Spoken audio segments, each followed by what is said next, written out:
casual. Ding, ding. These guys have a lot to say, and they never stop talking. Well, gonna listen to those two clowns? I am not a happy camper. I've had enough of that malarkey. Don't wreck our show, you hoser. Live from News Talk 1480 WHBC. It's a household name. All right, Dan. It's Kenny and JT. Oh, you made a wise choice, my friend. Have a great show! See this? We have a lot of stories to get to today. We're coming to you live from the corner of 6th and Market in beautiful downtown Canton, Ohio. We're broadcasting this live everywhere on our YouTube channel and on the radio. 12 degrees in the Hall of Fame city right now, but it feels like -5. You know what? I feel just like Ric Flair. I am not a happy camper because I'm supposed to be off for my birthday today, and the Browns go ahead and decide, you know what?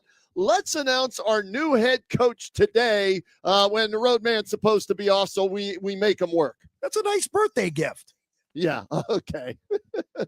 Yeah, I could have thought of other things that would have been a better birthday gift than Todd Monken as the new head coach of the Cleveland Browns. I have to wait and see how this all pans out. Anyone better than Stefanski, in my opinion, right now, and whether or not it was Todd Monken or not, it's amazing to me because we thought that maybe, just maybe, the Browns had their guy all along. Now, they're going to tell you that they had their eyes set on Todd Monken. They wanted to go ahead and do their due diligence.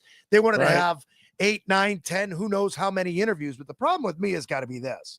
All the while, they were telling us that they wanted to see if they could keep Jim Schwartz in the building. And everything I'm hearing is the fact that he is not a happy camper. Just like Ric Flair, just like me. Right. Not a happy camper, man. You look at this, and JT, this exhaustive search, right? They talked to Jim Schwartz, who's an in-house guy. They talked to Nate Shieldhouse, the Wonder King, the young kid from the Rams. They talked to Grant Udinsky, who just got his driver's license. They talked to Mike McDaniel, who was fired in Miami. Anthony Lynn, Jesse Mint. They talked to all these guys. And the guy that flew under the radar, and he's already worked for the Browns before as well back in 2019, was Todd Monken. But I did not I would have had him like 7th on the list for me if I were picking a head coach. It's one of these things when you look at the candidates, I couldn't tell who was legitimate and who wasn't. And even now, when I look at the list of candidates who will be replacement coordinators, it's even more harder. Does that make sense? It's even harder. Yeah.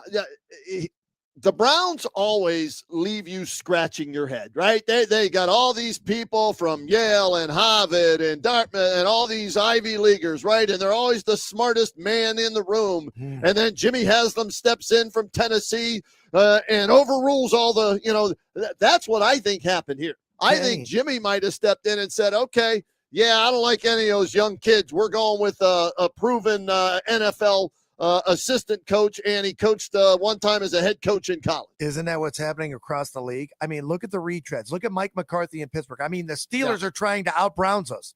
They want to go ahead and interview Bubba Ventrone. I mean, who are they? Are they nuts? Have they not watched any football in the last 2 or 3 years? Now, here's what I have heard, though. Since you told me that, I started doing some deep dives because I want nothing to do with Bubba Ventrone in Pittsburgh. There's another rumor out saying he's already headed to the Los Angeles Rams and not going to take the Pittsburgh job or even inquire about it. Thank God if that's true. Haven't the Rams watched any football in the last? I mean, seriously. When these guys are looking at these coaches and they're wondering who's the next guy. I mean, it's got to be another young and up-and-coming coach to be the next offensive coordinator. You know what position I'm hearing more than ever now? What? Passing game coordinator. I never knew it was a job. And defensive passing game coordinator, because these are mainly the next in line to be the next offensive coordinator, the next defensive coordinator. Here's what I want, and this is what I'm hoping for in Monken. Because if you're losing your defensive coordinator and you've already lost your offensive coordinator, Tommy Rees, following Kevin Stefanski to Atlanta, I need a guy that calls at least his own plays. Let it pan out for a year or two and see whether or not he has any success. And follow me on this, and this is the reason why. Okay. If you do hire a new young up-and-coming passing game coordinator and he ends up being your offensive coordinator, you're going to have one in Cleveland anyway. But if he's the guy who's calling the plays, chances are you're going to look at it and say, He did a great job or a terrible job in Cleveland. He's either going to get fired and replaced, or he's going to have success and go elsewhere and be the next young up-and-coming coach to be a head coach of a team like the Jets. I don't want that. I want a guy that does everything. I want a Sean McVay. Don't know if this can happen. I want a Kyle Shanahan. Now, you're saying to yourself, but that's not Todd Monken. But he had some certain levels of success. At least he's been a head coach, maybe a better leader of men than Kevin Stefanski was. Because if not, you go all the way back, full circle moment. Should we have moved on from Kevin Stefanski? So here's what I will say. I'm going to give you some glass half full thoughts, okay? Maybe to make you feel better and some of our listeners feel better about Todd Monken, the new head coach. First of all, I don't feel bad because I feel anybody other than Stefanski to me is an upgrade. So you feel the same way about this hire as I do about firing Tomlin. Anybody but Tomlin is a great hire for the Steelers. Fair enough. I was telling my sister that earlier today, right? Okay. But for those of you out there that don't feel as good as JT, all right, Todd Monken, okay? He has worked in Cleveland before, so he knows a little bit about the Browns' history. Positive, right? Now, yes, that was under Freddie Kitchen. If you don't wear orange and brown, you don't matter. Remember that whole 2019 experiment? They went 6-10. But during that season, JT, Baker Mayfield almost threw for 4,000 yards. Now, he did have 21 interceptions that year with 22 touchdowns, but almost 4,000 yards. They had 2 1,000-yard receivers that year in Jarvis Landry and OBJ. They had a 1,400-yard rusher in Nick Chubb. So if the focus, as they said it was going to be on offense, then maybe this is a good hire. That's one reason to feel good about him. Second reason, he worked with John Harbaugh, who's considered one of the best coaches in the league. Harbaugh, after getting fired, going to New York to take the Giants job, was going to take Monken with him to be his offensive coordinator. That's how much Harbaugh believes in him. So that is a resounding vote of confidence, isn't it, that Harbaugh wants him still as his OC. So those two things right there maybe make you feel a little bit better. And even though it was only 3 years in college at Southern Miss, he was, Monken, a head coach in college, and in his last year, they made a bowl game, and he turned that program around as they went 9-5 in his last year. Problem with Harbaugh wanting to take him to the New York Giants, in my mind, is who else is available. And obviously, he's comfortable with him because he's been with him in Baltimore the last few years. Same reason Kevin Stefanski probably took Tommy Rees. Now, I'm not sold on Tommy Rees, but if I wanted to look at an offensive coordinator and someone that could take a team from 0-12 to 9-5, the way that Todd Monken did in college, then at least I've got some ray of light, some ray of hope, right? Yeah. And so those are the positives. Now, the negatives on this, right? There ain't no way. I don't care how they spin it, how they try and sell it, what they want you to believe. Ain't no way he was their number one choice. Okay. Again, I think they settled. Okay. How far down the list? Udinsky, Shieldhouse, Minter, McDaniel. I don't know how far down the list originally Monken was, but they settled for Monken, in my opinion. Number two. Okay. He was the offensive coordinator for Harbaugh, but how the hell is he supposed to turn this offense around that has only Harold Fannin Jr. and Quinshon Judkins when he couldn't win with Lamar Jackson, Derrick Henry, Mark Andrews, Zay Flowers? He had all kind of weapons in a better offensive line, night and day difference there. If he couldn't win with that offense, how is he going to win with this offense? Well, they were a field goal away from winning the division. We can't even spell division. Okay. I mean, there's a reason why, what's the owner's name in Baltimore? Bisciotti came out and said Harbaugh would have been a coach there one more week had they won the AFC Central. Is it Central or North now? They've changed so many times. I mean, North. It's one of those situations to where these guys are all on the move anyway, so it doesn't really matter. It's disconcerting for me to say they settled. And if that's the case, then what are the Cardinals doing? What are the Raiders doing? Yeah, I mean, at least they've got a guy, or maybe they knew the clock was ticking. Shouldn't those other teams have someone in place by now? Because if you look who's available, I mean, it's a who's who of people I've never heard of. Here's what that tells me. Their coaches are currently on teams that are playing in the Super Bowl. The Raiders and the Cardinals are looking for coaches that they can't talk to, they can't hire, because the Patriots and the Seahawks are meeting in the Super Bowl, and they have to wait until that's over, and then they'll go. Kubiak is going to be a head coach of either the Raiders or the Cardinals. That's my prediction. Clint Kubiak will either be the head coach of the Raiders or the Cardinals. I think it'll be the Raiders because they have the number 1 overall pick. He'll go get Fernando Mendoza and get to work with a young quarterback from the get-go. So that's why I think at least one of the two hasn't hired a coach. And he's with Seattle then, correct? Yes, correct. Because other than that, I can't tell you anyone other than Josh who's coaching and an offensive coordinator with the New England Patriots, and I've never heard Josh McDaniels' name being floated around to go back to the Raiders or, in this case, the Arizona Cardinals. How do you not take a shot at Josh? And again, JT, to me, he is the greatest offensive coordinator next to a guy named Bill Walsh, arguably, to ever, coach in the NFL. But some guys are good coordinators. Yeah. They're not good head coaches, and there must be something based on his 2 previous stops that people stay away from him. You know who else was a pretty darn good coordinator? He's got two Super Bowl rings to his credit as well. Yeah. Yeah, who's that? Bill Belichick. Yeah, he's not an defensive coordinator. He was a pretty damn good defensive coordinator. He's got 2 Super Bowls. And, I thought we were going to come in today and talk a little bit about Bill Belichick. Do you believe he gets snubbed out of the Hall of Fame? Well, if what I'm reading and you're reading is true, much like Major League Baseball, keeping the steroid users out, right? The so-called cheaters out, that they know Belichick's a Hall of Fame coach, but just to spite him, just to say you might have won some of those by cheating, so we're not going to count all 6, and therefore you're not going to go in as a first ballot Hall of Famer. He'll get in eventually. It'll be interesting to see, though, if Robert Kraft gets in before Belichick gets in because of that divorce they had, that split that they had when they went their separate ways. So was I surprised by that? Yeah, I was a little bit surprised by that because I think the steroid guy should go into Major League Baseball. I think Belichick's a Hall of Fame coach. I don't care, now looking back on it. If you ain't cheating, you ain't trying, and it ain't cheating unless you get caught. Well, they kind of got caught twice. But you think anybody in New England cares? No, they don't. They got 6 Super Bowls. The story breaks last night, you and I looking at it and thinking it's AI generated. It's not true. Right. Bill Belichick, in our minds, slam dunk, got to be a first ballot Hall of Famer. Then again, last year, you and I probably assumed that Eli Manning would as well. When you talk about a coach like this that's had so much success, the thing that comes to mind for me, before we even mention what Skip Bayless said on X, and he talked about Spygate, Deflategate. Yeah. Yep. What really resonates with me, and this has no bearing on what he's done as a head coach because he's still got those trophies in his trophy case, right? Yep. He didn't do anything without Tom Brady. Yeah.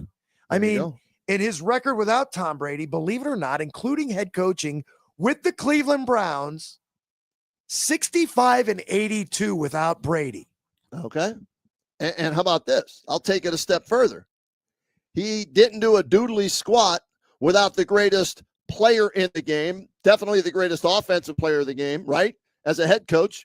Oh, yeah, and he had the greatest defensive player in the game when he was the defensive coordinator for the Giants in Lawrence Taylor.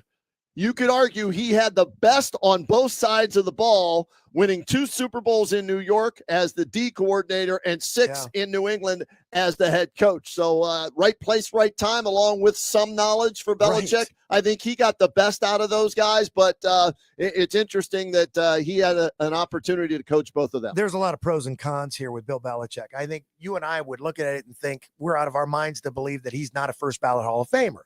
But the thing that you have to remember is, I don't know about the contributors, but the coaches only have to be out 1 year. Players have to be out a total of 5.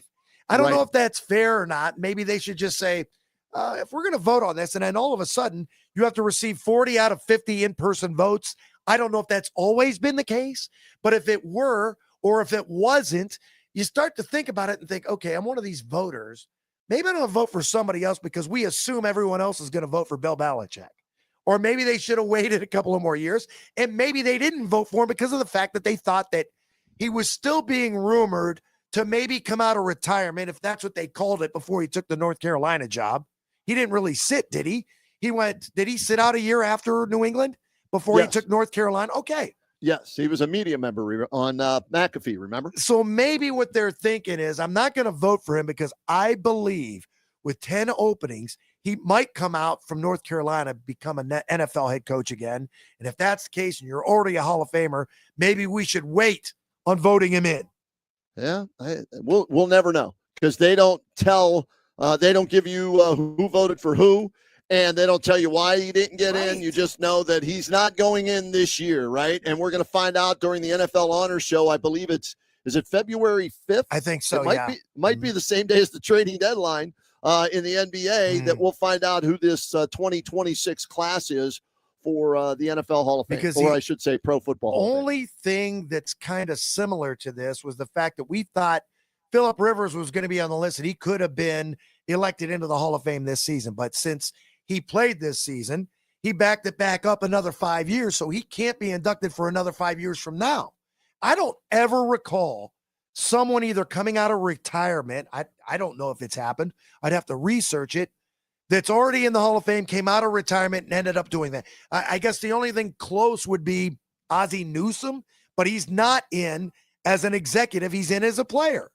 Yeah, and again, though, the reason for that is he gets 5 more years of health insurance coverage for his entire family. Phillip Rivers you were talking about. Yeah, because he's got 10 kids. Do you know how much that would? Could you imagine your insurance bill monthly if you had 10 kids and they were all under your insurance and you had to cover all 10? I don't know. I can't imagine what he made as a player. I mean, even 5 years ago, he was probably making at least somewhere between 10 and 20 million a year, don't you think?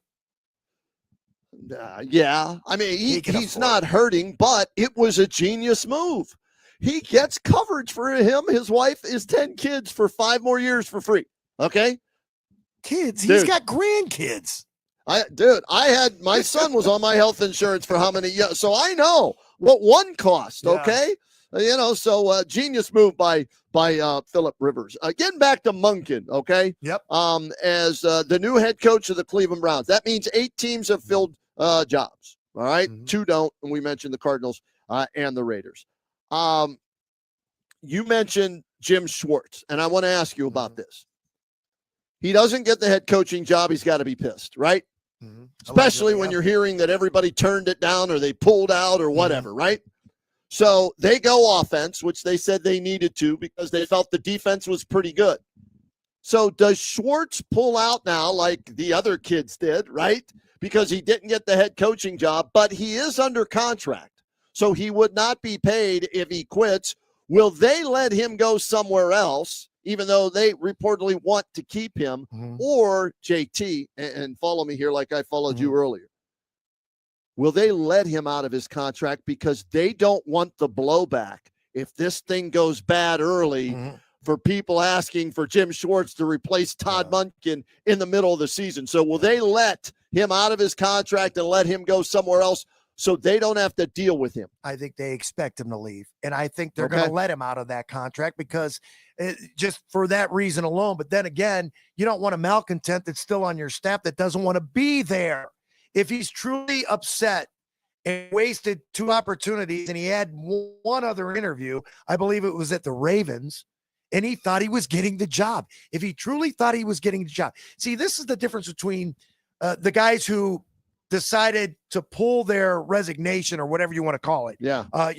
I'm not interested in the job. And, they take my name out of consideration, I guess is what they were doing. If he wanted to do that, it would have been fine and dandy because they knew that he wasn't going to become the head coach. Why did they waste the time interviewing him, especially 2 times? Or if they would have really liked him and they really knew they wanted Todd Monken, don't you think they could have came to him and say, listen, we like this guy to be in charge of everything. We want associate head coach or give him some other title, give him a raise, do whatever. Or are they okay with, you know what? We know we've got the personnel here. You've done a yeoman's job. I like to use that term once in a while. As defensive coordinator of the Cleveland Browns. Really good defense. Not the greatest defense. I'll say a really good defense on a lousy team. The bottom line here is in 2 seasons, they didn't win crap.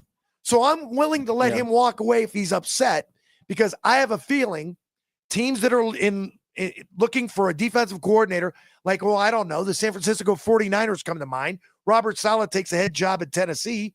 They're looking for a top-notch defensive coordinator. Unless Shanahan doesn't get along with him, let him go somewhere else. It's the Browns. Anything is possible, right?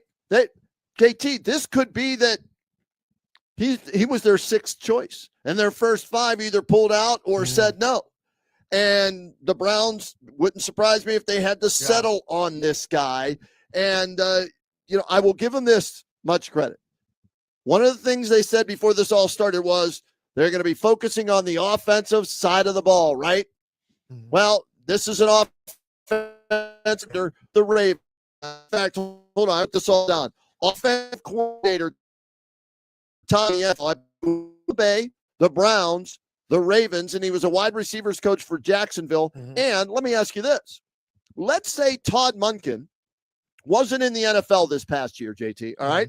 Let's say he was in college football and he was the offensive coordinator for back-to-back national championship teams. Would you have considered him maybe a more desirable prospect as a head coach because he just won back-to-back national championships in college as an offensive coordinator? Would that have made him more enticing to you? That goes back to 2020, 2021, and I believe that started the trend. And you're seeing a lot of guys that have stepped back from the NFL to go back down to the college ranks, and now they're going back and forth. That's like asking me, would I consider Matt Patricia as my next defensive coordinator of the Cleveland Browns? The answer there has got to be yes, based on what he did at Ohio State. But I want to go back to these guys who may have turned down a job or pulled their name from consideration. I'm pulling my name from consideration, hopefully, and this is me, hopefully because I know that you're going to hire somebody like a Todd Monken, or maybe even they knew. If they really, really, really knew, and they're telling you, look, we have our sights set on this guy, but I mean, why am I going to waste the time of an interview? But if I think that I'm not going to get the job because they're leaning towards Schwartz or Monken, and we heard yesterday there were 3 finalists. Thank goodness it's not a 30-whatever-year-old Schiehlhaas. Give me Schwartz, give me Monken, and let me move on from there. If I know that, I'm pulling my name from consideration. If it's not that, then they truly had no idea who they were going to hire. Okay. All right. And the only reason I brought that up with you is Todd Monken won back-to-back national championships at Georgia, 2021-22. He was with Kirby Smart and then became the hot, candidate. So now, even though he didn't win anything last year, he's got experience as an NFL coordinator. Can go with that as a head coach. So that is what the Browns are going to try and sell you on. I haven't read yet the press release. I just quickly checked the webpage, and Brian beat me to it.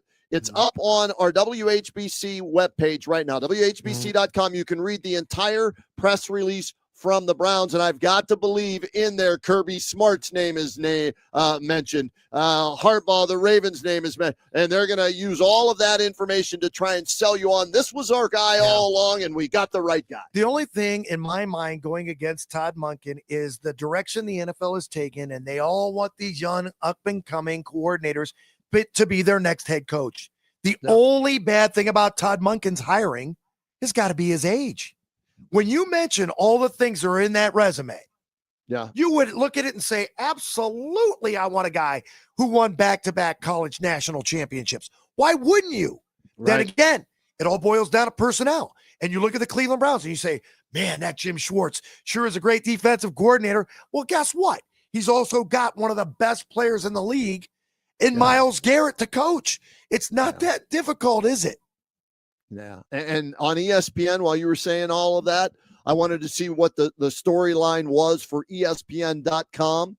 And they have, their normal story. And then they put a little sidebar note here. Todd Monken's bread and butter has been a strong rushing attack. Run the ball, Stefanski. Rushing yards last year in the NFL, first. Rushing TDs, third. Yards per rush, first. So you look at that and you go, okay, this guy likes to run the ball. Having said that, can he do the same thing with this Swiss cheese offensive line or no offensive line? Because I don't know if anybody could finish in the top 10, 15 with that offensive line. I told you yesterday, you wanted cheese. Well, guess what? Matthew Stafford's not coming. Well, guess who else isn't coming? Derrick Henry's not coming either. Right. So, I mean, it's easy to be number one in rushing when you got that truck in the backfield, right? Yeah, absolutely. So one new head coach in Cleveland has been named, Todd Monken. There was another head coach in and around Cleveland that was named recently. He's going to join us next. Stay tuned to find out who that is. It's Kenny and JT on